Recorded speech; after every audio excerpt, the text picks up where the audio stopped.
Connect back again with another episode of Embrace the Chase. And I'm excited because tonight is episode 25. So we are a quarter of the way to hitting our 100 interview goal over the next year. And we have Jeremy Adam on tonight, who I'm pumped up for. You guys are in for a treat. And as always, we are interviewing 100 entrepreneurs, authors, speakers, and et cetera, politicians, what have you, over the next year. And Jeremy Adam tonight, he is a gentleman who has a really cool history based on the conversations we've talked with.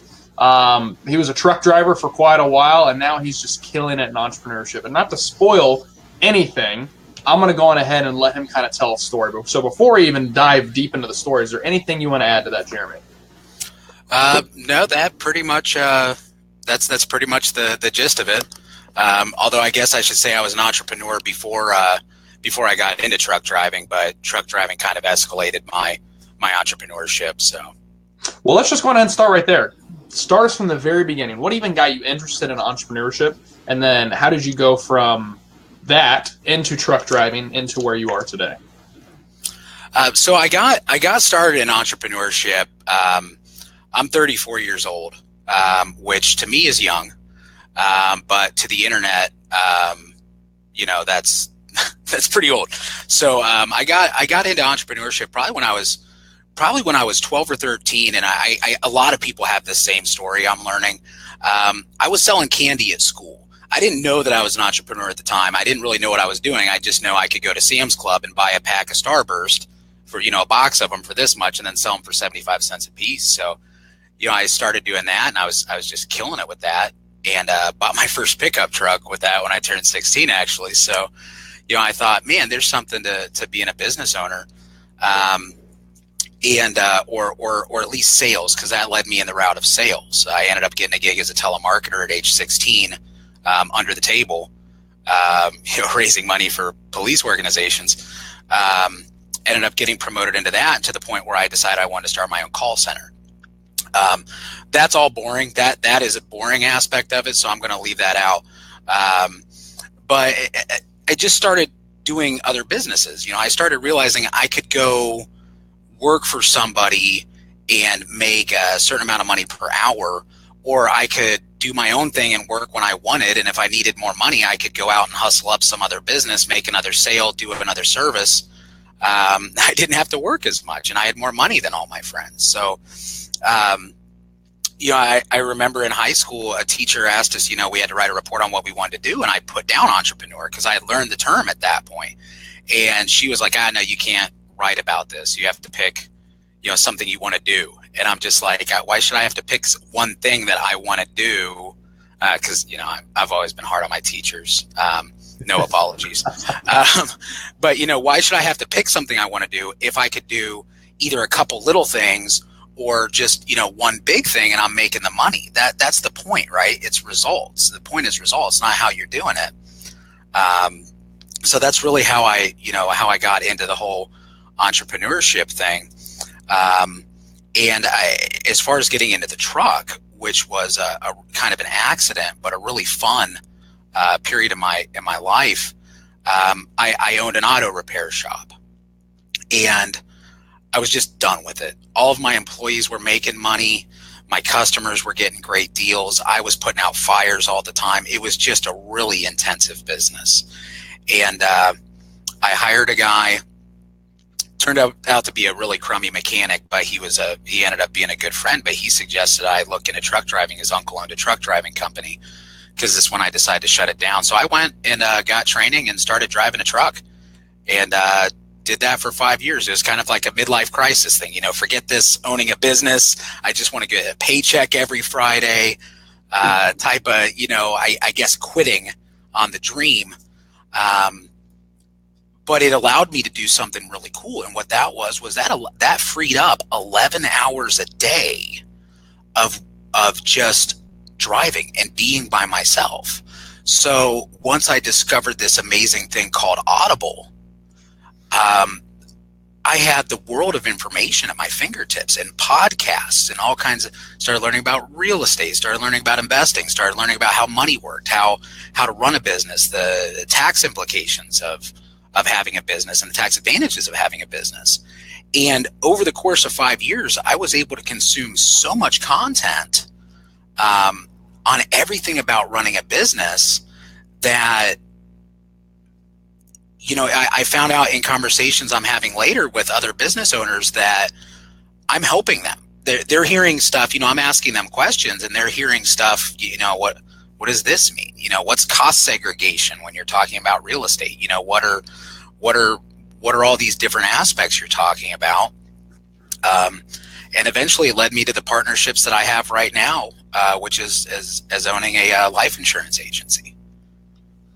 That's really cool. So I just question then, with logistics, while you were going through all of that, logistic wise, were you outsourcing projects or were you working for a specific company? Just so that I understand that, because there's even some people that watch my show that do logistics full time that use, I guess, like TQL, like third party companies that get their contracts, because that's still entrepreneurship even in and of itself. Oh yeah, and honestly, that's something that I had looked at because I initially was thinking about, you know, buying a truck. I had some money set aside, and you know, I figured, hey, why not just be an entrepreneur on this? But for the entire time that I was driving trucks, I was just a company driver. I was a W-2 employee. It's something that even to this day interests me, you know, just from a philosophical level of being in the trucking industry. But boy, you have to work for your money when you're talking about, you know, fighting over nickel and diming. You know, there's always a trucking company that'll do it cheaper. And so as far as that goes, no, I was just reporting to a boss.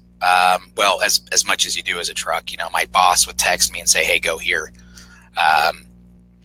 But which is also nice because, you know, you don't really have like a time clock, you know, stuff like that. So you're still kind of, you can still kind of be a lone wolf with it.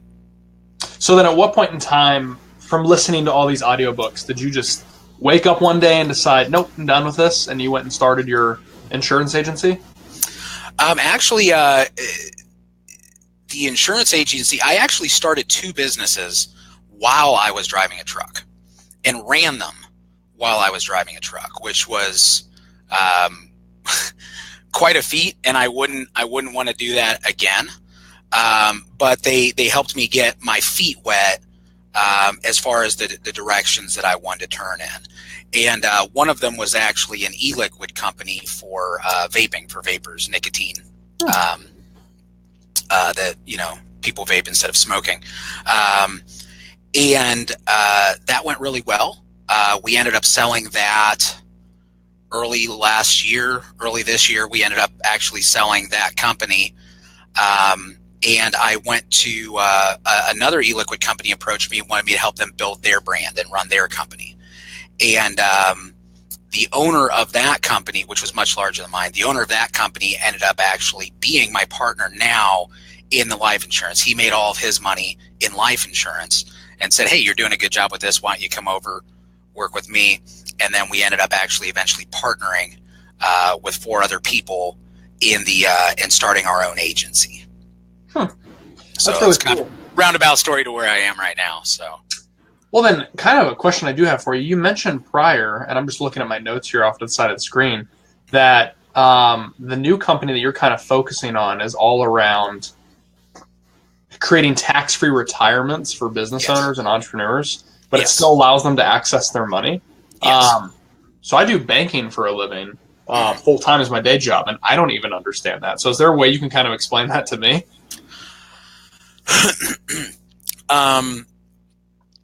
Yes. First thing, disclaimer, I am a life insurance agent. Okay. I do life insurance. Now I'm part of a team of people that handle money overall, you know, just like you would, you know, we have bankers, we have people that are in bankers, we have, you know, financial advisors, we have accountants, all these different people we work with. So my specific role in it is handling life insurance. And I did this intentionally because there's a number of ways. I'm a money geek like you are. Mm-hmm. You know, you mentioned in some of your other videos. There's a lot of ways to protect your money from taxes, which is what I'm mostly passionate about, is protecting people from having to pay extortionary taxation rates. So in doing the research for that, I discovered that life insurance was the way I preferred to do that most. Now, with that being said, Life insurance policies are very, very favorable from a tax standpoint. And there's different types of life insurances. You know, you have term, you have permanent or whole life, and then you have indexed universal lives or just standard universal life. What we use primarily with our clients is indexed universal life insurance policies. There's a lot of, I guess I'll use the term information. There's some information on YouTube about how you can use universal life or whole life as a way to store your money instead of in a bank. A lot of times it's called like be your own banker, things like that. There's all these little gimmicky ways that they respond around that. But the basic idea is you have a life insurance policy that builds cash value over time. Now, an indexed universal life is nice for this because it earns interest. You earn interest over a period of time. The other thing that's nice about it is you are not exposed to very much market risk. When you are exposed to, you're not really exposed to any market risk because you're going to have a floor that is 0%. You're not going to go below a certain level because you're in a life insurance contract. So you may not make money each year, but you're not going to lose your money. So in the years that you do make money, you just keep building up your cash value in your account and building it up and building it up and building it up. Now, what you can do, first off, that's building tax deferred. Okay, you don't have to pay taxes on that until you withdraw the money, right? So you don't withdraw the money. You just leave it in there. Now, a nice feature about life insurance policies, whole life and indexed universal life, you can take loans against it. And they're very, very favorable low interest loans. And in some cases, you can get what's actually called a wash loan, where you're going to be guaranteed to earn as much interest as you're paying the insurance company interest to borrow the money. Now, what's special about that is that you're using your money in your policy as collateral. All right. So the same way, you use a house as collateral to take out a loan. You're using your money as collateral. So your money is continuing to earn interest while at the same time you're paying interest on the loan. Now, that may seem weird and counterintuitive, but the point is that you're not withdrawing your money. So you don't have to pay tax on the money because it's a loan. And we know you don't pay tax on loans, right? So that's the basic idea. So if your money is, say if you're making 4% or whatever, I'm just throwing that number out, with your money in the policy, and you get a chance to say you're a house flipper, or you want to do a buy and hold for real estate, or just any investment. You find an oil and gas well or something that you want to take the money out. You can borrow against it to invest in other things that are going to get you a higher return. Pardon me. Does that make sense at all? No, it does. It's just, I guess the confusion that I have is when it comes to a tax standpoint. At least I know it at the banking level where I'm at. If we take loans against, let's say, any type of insurance or any type of retirement, we can only do 7% of the value of what it's worth due to restrictions. And I don't necessarily know if that's my bank's restrictions or my employer. But when these people are doing loans, let's say with the company that you're referring to, I'm assuming an insurance company, they can do a loan against 100% of their collateral, correct? It's going to depend. It's going to depend very much on the insurance company, and it's going to depend. And actually, let me back up here on this. You need to talk to an accountant about that. Okay, as far as how it's going to be affected with your. Were you asking about the taxes as far as how much of it's taxable? No, I guess my curiosity, maybe it's just because I'm a banker, is how the loan actually works. That's through the insurance agency? Yeah, well, the insurance company is the one who issues the loan. So there's a handful of insurance companies that are really big in the field that do this. It's going to be dependent on, how much money you have in there, how long you've had it, what their current interest rates are like that. But they're very, very forgiving. They want you to borrow their money. because they want you to leave your money in the account because that's how they make their money, because you're only getting a percentage of the spread. So, they're getting everything above and beyond that. Plus, they get to charge you interest for taking the loan. So it's in their favor to make these as favorable as possible. But something you did mention is, like you said, you're in the banking industry. I'm not kidding. Life insurance is very, very favorable from a government standpoint. The old saying is it's because it's designed to help widows and orphans. It's like the same thing as if you get a life insurance settlement, someone you love dies, you get that money. If you're the beneficiary, you get that money tax free. So it's incredible. And that's why this works, is because the tax advantage nature of it. If it wasn't for that, there's better options. It's just the taxation takes such a large cut of your money. So let's say for people that are watching that would like to reach out to you, because there's only so much advice you can give. And for those of you that kind of got confused there for a minute when he said you need to talk to an accountant, he's covering his butt because he can't be giving advice on things because he's not a tax professional. So what can people reach out to you for if they have questions? Because I know I have a lot of real estate people that watch this show. Really, as far as that, what we like to do, because like I said, we work with specialists. So if you were to come to me and say, I have a bunch of stock that I want to sell and, put into a life insurance policy, the first thing I would do is put you in touch with the person in our team who handles stock, securities, things like that. Okay. So where I fit in generally is I like to function as a first step. I like to figure out what you're trying to do, where we can fit it all in, and who you should talk to.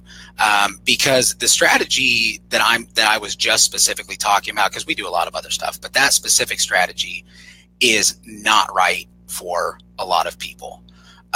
If you are a business owner or an entrepreneur, or especially real estate investors, a lot of real estate investors, work out of a self-directed, 401k IRA, stuff like that.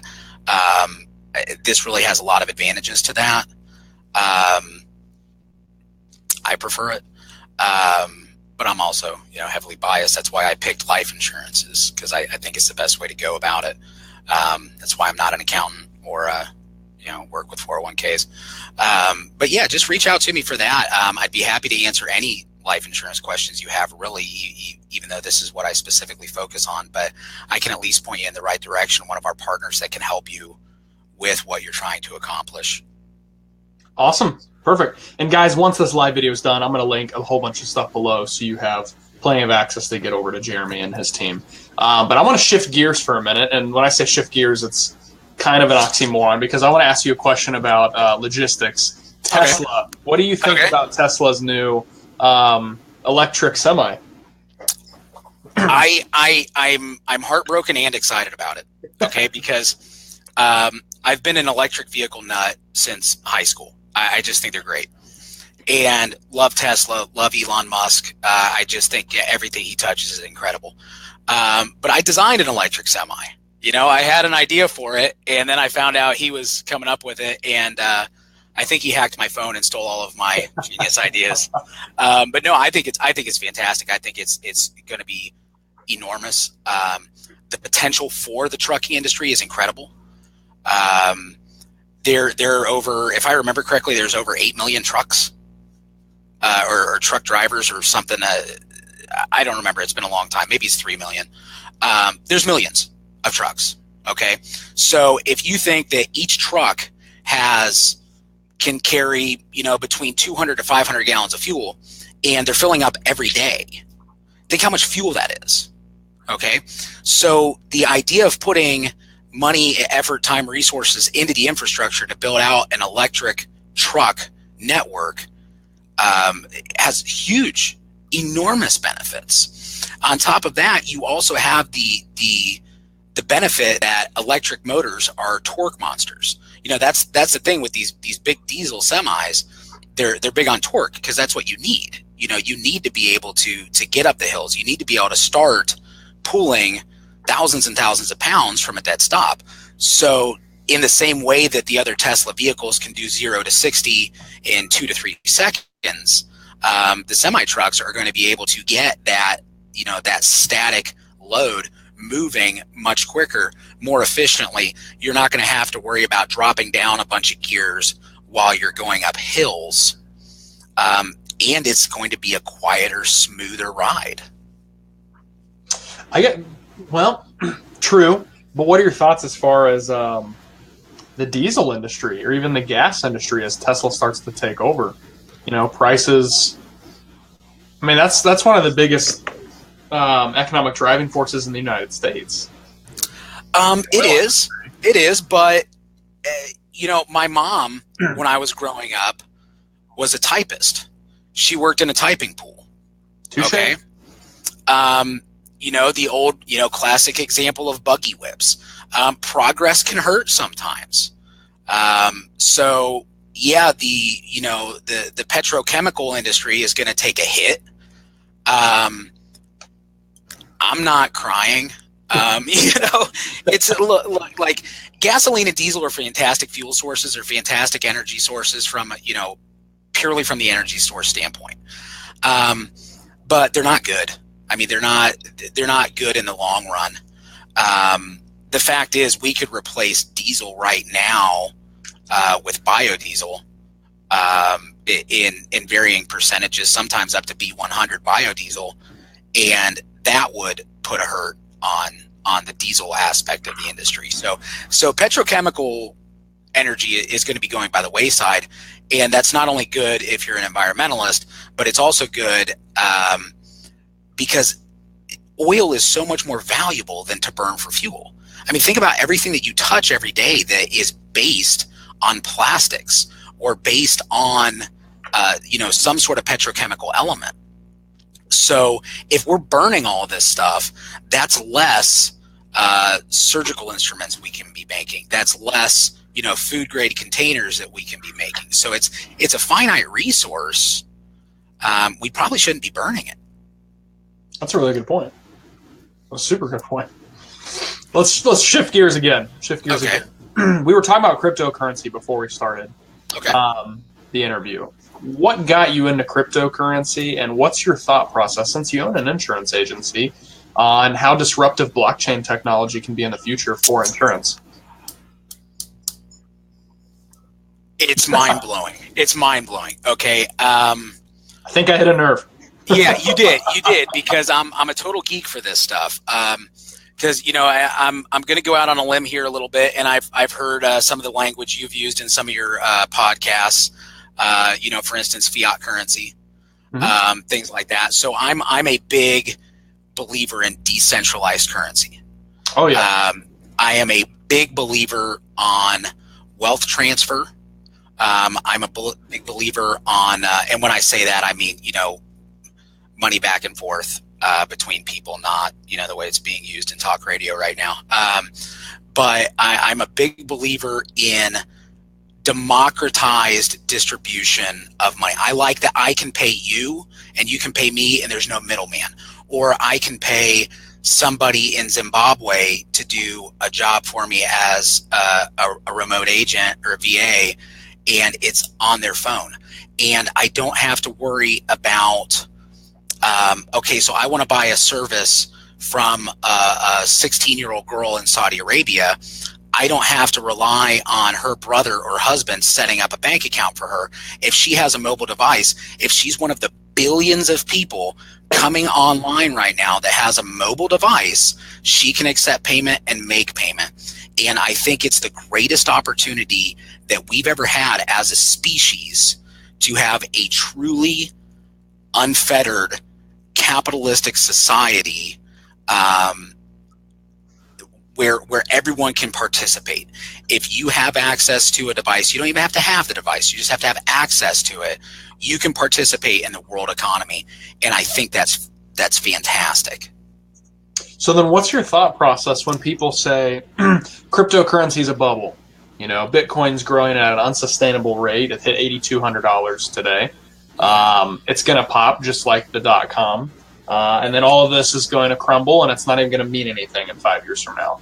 So the reason why I'm asking you that question is most people that think about cryptocurrencies think it's 100% its only goal is trying to replace the US dollar, for example, or the euro. They don't understand there's more to the blockchain. Well, just keeping it specifically on the currency aspect of it, or really, I guess, the commodity aspect of it, because people are treating it more like a commodity. People are looking at this. I have friends that are not into this kind of stuff, and they're buying Bitcoin. Okay, so once it gets to a point where bubbles happen because uneducated people get into investments they don't understand, and they just keep looking for a lesser fool.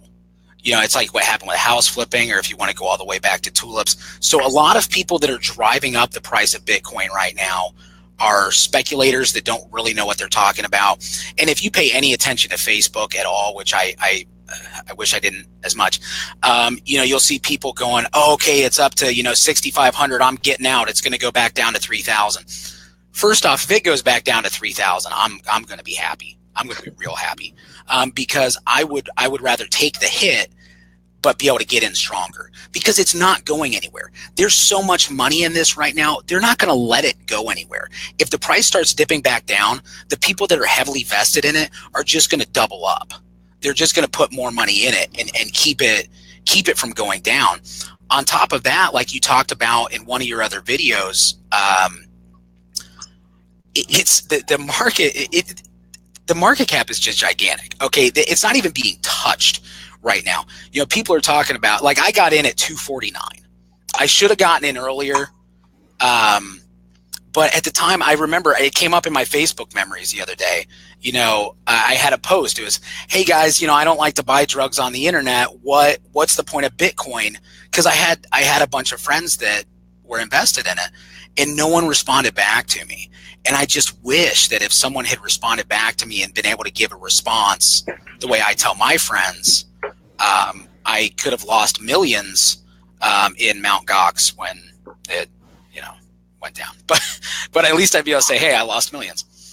But no, I think the potential of it is gigantic. So if you're worried about it being a bubble, look, people are wrong all the time. So I'm not saying you should be in Bitcoin, because I treat it as speculative.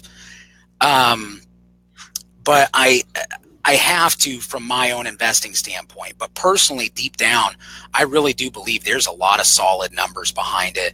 And if you're worried about the fluctuation in it, just look about the fluctuation in anything. Milk went down to 99 cents a gallon around here like a month or two ago, down from 249. Was anyone going, hey, I'm going to get out of milk? Milk is crashing. Like, no, it's people don't pay attention to prices of things that they use every day. They just go buy it. I don't know what a gallon of gas is right now, because that's the gas station I'm at. I'm going to fill up my tank. But people pay attention to all these different things. Like, I guess people do pay attention to gas prices. But don't pay that much attention to watching it. Like you had Michael on Shimless the other day. He was talking about some great stuff. Don't watch it. If you're the type of person that's going to get emotional and, buy high and sell low, just don't watch it. Or maybe just don't get in. Not everyone has to get in. But then on top of that too, I like to use dollar cost averaging when I get in. I don't buy just big chunks. I buy a little bit at a scheduled time, no matter what the price is.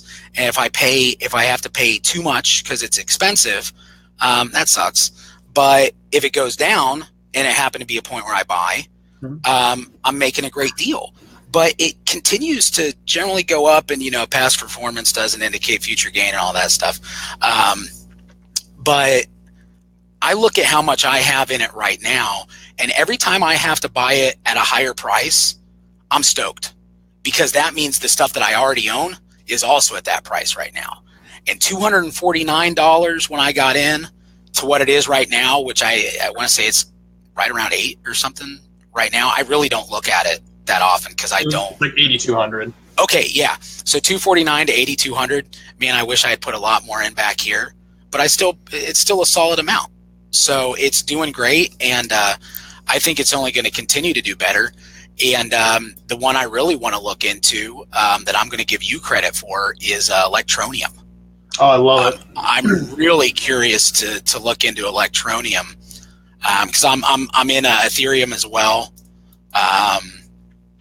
Not that heavily because, well, there's reasons for that, but I am interested in learning more about Electronium and checking that out.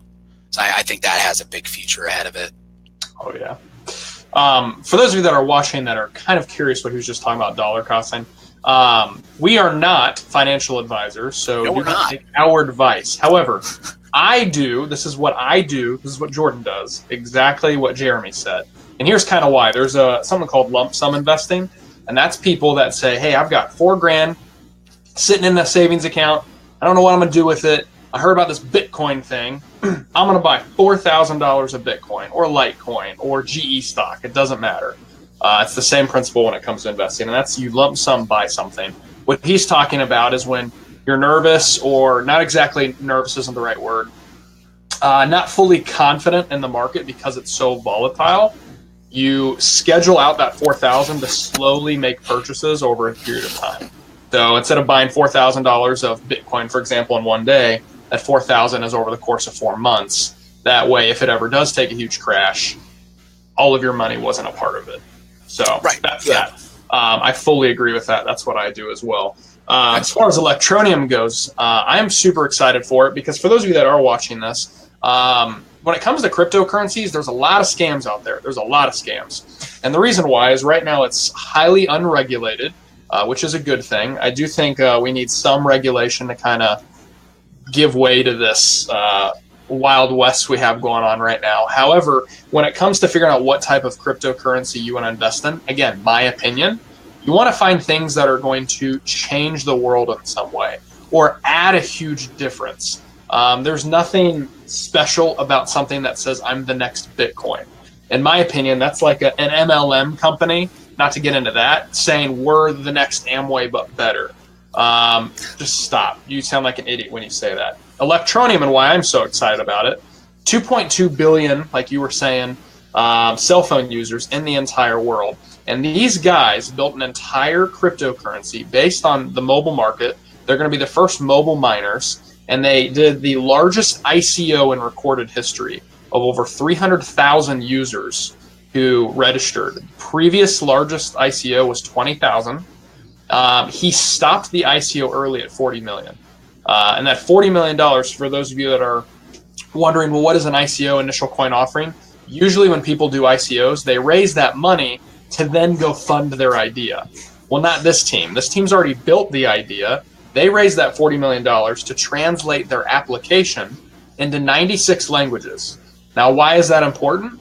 Well, Bitcoin, it's at $8,200. They're saying less than, I think it's 15 million people in the world right now have a cryptocurrency wallet. There's 8 billion people in the world. Well, imagine if you could remove the barriers of Bitcoin. Because a lot of you watching, I guarantee, probably have no idea how to buy a Bitcoin. Well, Electronium wants to solve that problem. You get 96 different languages using a cryptocurrency. It becomes what the whole reason Bitcoin was supposed to be. Not a replacement for gold, but a currency. Something people can actually use online to buy things. Because I think personally right now, Jeremy, and I'm curious on your opinion, I think that's the problem with the cryptocurrency market currently, is it's not actually being used really as a currency. It's just a place where people are making a quick buck. Oh, well, Ethereum was $200, 3 months ago, and it's $380 today. Well, I'll put $500 in and not use it to buy anything. It doesn't make market adoption friendly. No companies want to accept it. Well, and I think a lot of that is just because the people, people who were born, let's say 1965 and later, we've only ever experienced really inflationary money. Okay, so if I know that my dollar is not going to buy the same gallon of milk next year, then I want to spend it now. I don't care about keeping it. But if I know, the famous story of the Papa John's pizza, the guy that spent the 10,000 Bitcoin on a Papa John's pizza. Okay. So first off, thank you, dude. It was really important to have a proof of concept that you could pay for things in Bitcoin. So you took one for the team. I'm sorry it was such a big hit. I think he's probably still doing fine.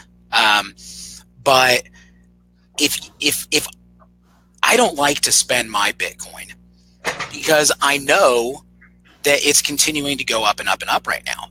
But at the same time, you have to look at, okay, I'm minorly in gold and silver as well. Okay, now I don't go to Walmart and pay in a gold coin. First, I'd buy the whole store for a gold coin, but and I can't send that gold coin to someone in Saudi Arabia. Okay, but we used to spend gold and silver, and the price would fluctuate to varying degrees historically whenever you're talking about, but we still spent it.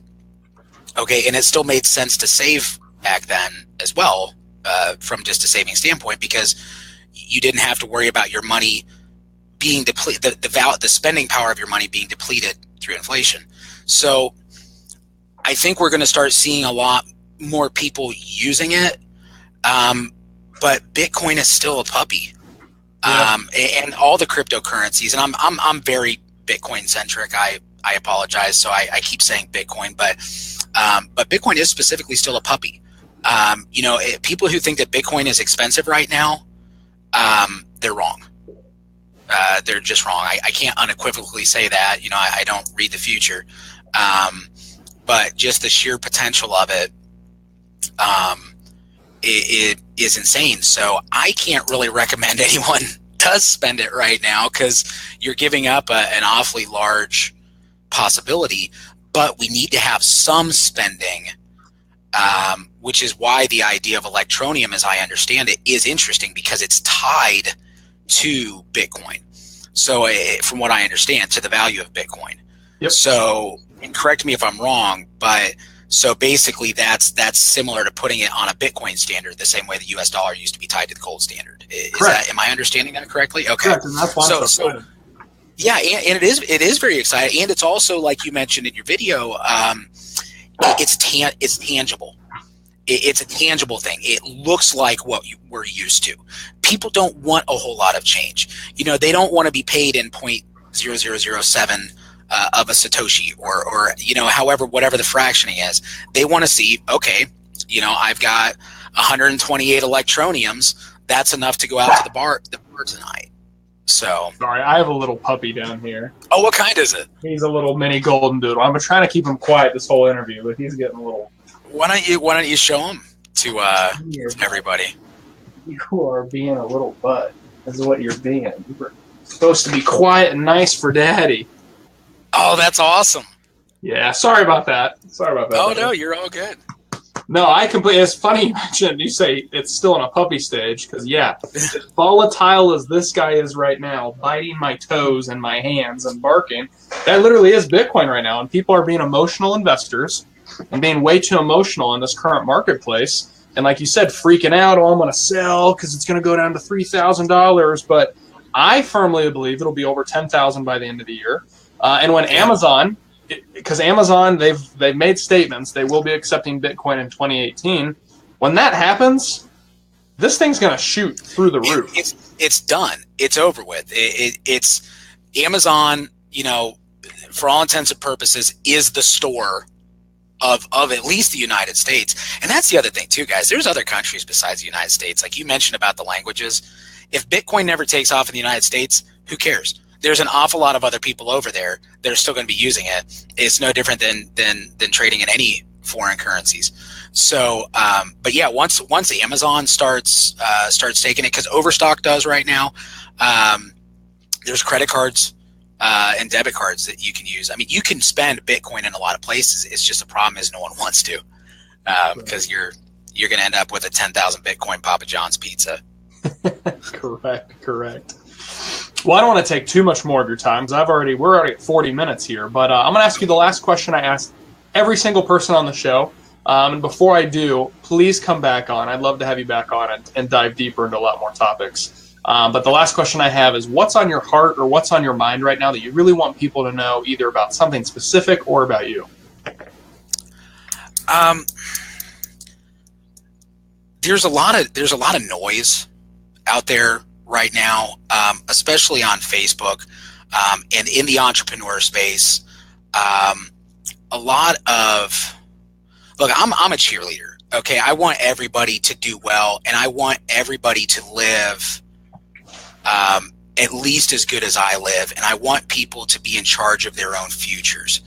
But I don't want people running out and just making foolish decisions.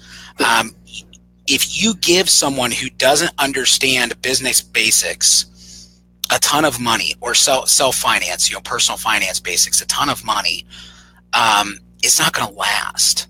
So you need to take a little bit of time to educate yourself on what you should be doing, in your business. Because one of the things I'm terrified for is some of these entrepreneurs that are going out, and starting these 7-figure agencies.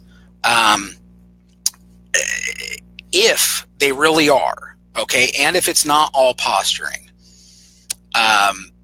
man, get yourself an accountant. Like, really make sure that you have knowledgeable people instructing you on what to do with your money.